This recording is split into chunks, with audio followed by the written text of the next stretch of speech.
একদম ঠিক কথা কইছেন ভাইজান। আমাগো বয়স আছে, আমরা তো খাইছি জীবনে অনেক, আরো মেলা দিন খাইতে পারবো। কিন্তু আব্বাজানের যে বয়স, কয়দিন বাঁচে, আব্বাজানের খাওয়া উচিত। কোন দিন না খায় না খায় মরে যায় বলা যায় না তো, বুঝেন না? এই জামাই, এটা তুমি কি কইলা? আমি কি বড় মাছের মাথা কোনোদিন খাই নাই? আব্বা, আপনি এত পেছান খেন আর পেছ ধরেন কে, ভুল বোঝেন কে? আপনার যে বয়স, এই বয়সে যদি মাথাটা খান তাহলে আপনার শরীরের জন্য ভালো। কারণ এই মাছের মধ্যে অনেক প্রোটিন আছে, আমিষ আছে। আপনি না আমার সবসময় ভুল বোঝেন। ও, এই কথা।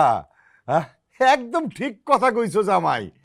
আসলে এই বয়সে একটু বেশি বেশি ক্যালসিয়াম খাওয়া দরকার, তাই না?